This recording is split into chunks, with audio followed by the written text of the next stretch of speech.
Hello friends, welcome back to rezminskitchen. ഇന്ന് നമ്മൾ ഉണ്ടാക്കാൻ പോകുന്നത് നല്ല ഒതൻറ്റിക് ടേസ്റ്റിലുള്ള കായ ബജിയാണ്.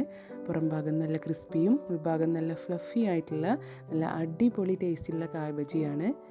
ഇതുവരെ കായ ബജി ഉണ്ടാക്കിയിട്ട് ശരിയാവാത്തവർക്ക് ധൈര്യമായിട്ട് ഈ ഒരു രീതിയിൽ ഉണ്ടാക്കി നോക്കാം. അപ്പോൾ ശരി, നമുക്ക് വീഡിയോയിലേക്ക് പോകാം. അതിനായി ഞാനിവിടെ 2 ബജിക്കായ എടുത്തിട്ടുണ്ട്. ആദ്യം തന്നെ നമുക്കിതിൻ്റെ തൊലിയൊക്കെ ഒന്ന് കളഞ്ഞ് കഴുകിയെടുക്കാം.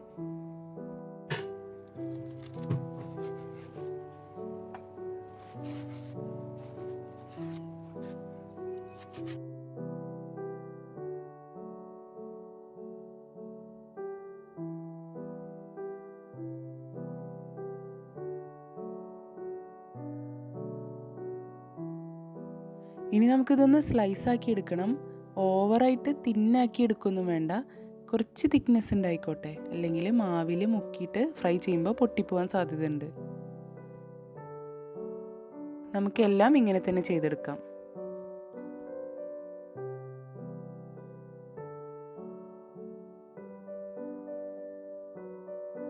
ഈ ഒരു തിക്നെസ് കറക്റ്റാണ്. ഇനിയൊരു ബൗളിലേക്ക് 1 ടീസ്പൂൺ സാമ്പാർ പൊടി, 2 ടീസ്പൂൺ വിനാഗിരി, ആവശ്യത്തിന് ഉപ്പ് എന്നിവ ചേർത്ത് നന്നായി മിക്സാക്കിയെടുത്ത് നമുക്ക് ഈ സ്ലൈസസ് ഒക്കെ അതിൽ മാരിനേറ്റ് ചെയ്തെടുക്കാം.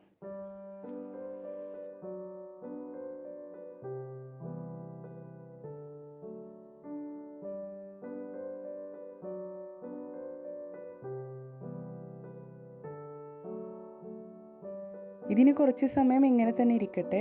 നമുക്ക് ബജിക്ക് വേണ്ട മാവ് റെഡിയാക്കി എടുക്കാം. ഇനിയൊരു ബൗളിലേക്ക് 3 കപ്പ് കടലമാവ് ഇട്ട് കൊടുക്കാം.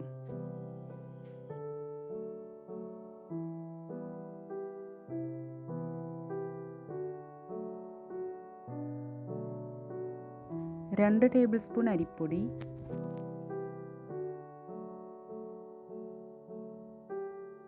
1.5 ടീസ്പൂൺ സാമ്പാർ പൊടി, എരിവിന് ആവശ്യമായ മുളക് പൊടി,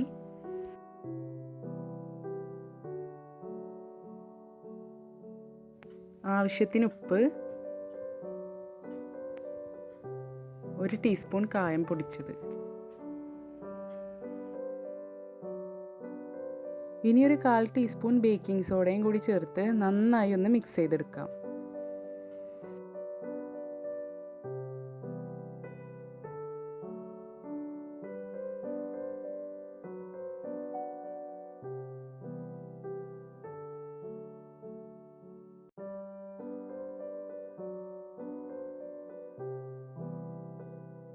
ഇനി നമുക്കിതിലേക്ക് വെള്ളം കുറേശ്ശെയായി ഒഴിച്ച് കലക്കിയെടുക്കാം. ബജി ഉണ്ടാക്കുമ്പോൾ മാവിൻ്റെ കൺസിസ്റ്റൻസി വളരെ പ്രധാനമാണ്. അത് തെറ്റിക്കഴിഞ്ഞാലാണ് നമ്മളുടെ ബജി ഫ്ലോപ്പായി പോകുന്നത്. ഞാനിപ്പോൾ ഇവിടെ മാവ് അളന്ന കപ്പിലാണ് 1 കപ്പ് വെള്ളം ഒഴിച്ചിട്ടുള്ളത്. ഇത് നന്നായി ഒന്ന് മിക്സാക്കി എടുക്കണം. കുറച്ചുകൂടി വെള്ളം ചേർത്ത് ഒന്നുകൂടി മിക്സ് ചെയ്തെടുക്കാം.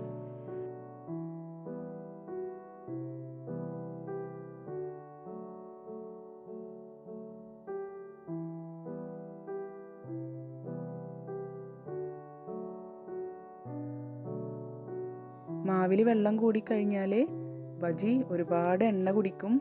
പോരാത്തതിന് അതിൻ്റെ ഉള്ളിലുള്ള ആ ഫ്ലഫി ആയിട്ടുള്ള ആ ഒരു ടെക്സ്ചർ നമുക്ക് കിട്ടില്ല. അപ്പോൾ അതുകൊണ്ടാണ് ഇത്രയും ശ്രദ്ധിച്ചിട്ട് നമ്മൾ വെള്ളം ഇതിലേക്ക് മിക്സ് ചെയ്യുന്നത്.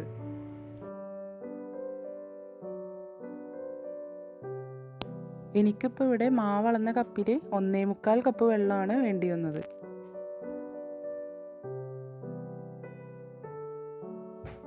ഇതാണ് ഇതിൻ്റെ കറക്റ്റ് കൺസിസ്റ്റൻസി. ഇനി നമുക്കിതിലേക്ക് കുറച്ച് കറിവേപ്പില അരിഞ്ഞത് ഇട്ട് കൊടുക്കാം. ഒന്നുകൂടി ഒന്ന് മിക്സ് ചെയ്ത് കൊടുക്കാം. ഈ മാവ് റെസ്റ്റ് ചെയ്യാൻ വെക്കേണ്ട കാര്യമൊന്നുമില്ല. ബേക്കിംഗ് സോഡ ചേർക്കുന്നത് കൊണ്ട് ഇത് മിക്സ് ചെയ്ത ഉടനെ തന്നെ ഉണ്ടാക്കുന്നതാണ് ഏറ്റവും നല്ലത്.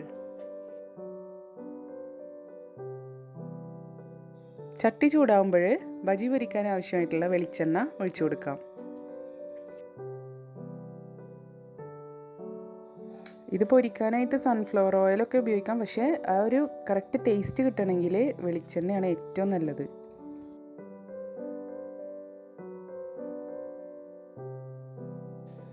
എണ്ണ ചൂടായിട്ടുണ്ട്. ഇനി നമുക്ക് കായ മാവിൽ മുക്കി ഓരോന്നായി ഇട്ട് കൊടുക്കാം.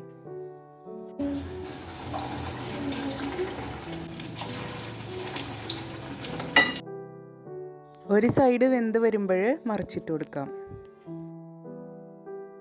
ഒരു മീഡിയം ഫ്ലെയിമിലിട്ട് വറക്കുന്നതാണ് നല്ലത്. ഹൈ ഫ്ലെയിമിലിട്ട് കഴിഞ്ഞാൽ ഉൾഭാഗം വേവില്ല. ഇതിപ്പോൾ 2 സൈഡും കറക്റ്റ് ആയിട്ടുണ്ട്. ഇനി നമുക്ക് എണ്ണയിൽ നിന്ന് കോരി മാറ്റാം.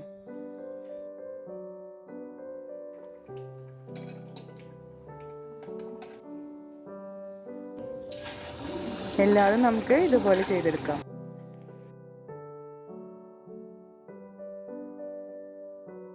നിങ്ങളുണ്ടാക്കുന്നത് എന്ത് ബജിയാണെങ്കിലും ഈ രീതിയിൽ മാവ് തയ്യാറാക്കിയാൽ നിങ്ങൾക്കത് ഒരിക്കലും ഫ്ലോപ്പായി പോവില്ല.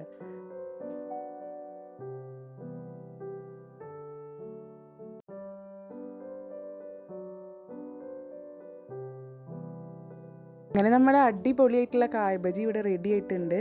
നിങ്ങൾ ഒരു തവണയെങ്കിലും ഇങ്ങനെ ഒന്ന് ട്രൈ ചെയ്ത് നോക്കണം. ടേസ്റ്റിൻ്റെ കാര്യം ഒട്ടും പറയാതിരിക്കാൻ വയ്യ. അടിപൊളി ടേസ്റ്റാണ്. ഇനിയിപ്പോൾ നോമ്പൊക്കെ വരികയല്ലേ, ഒരു പ്രാവശ്യമെങ്കിലും ഇങ്ങനെ ഒന്ന് ട്രൈ ചെയ്ത് നോക്ക് കേട്ടോ.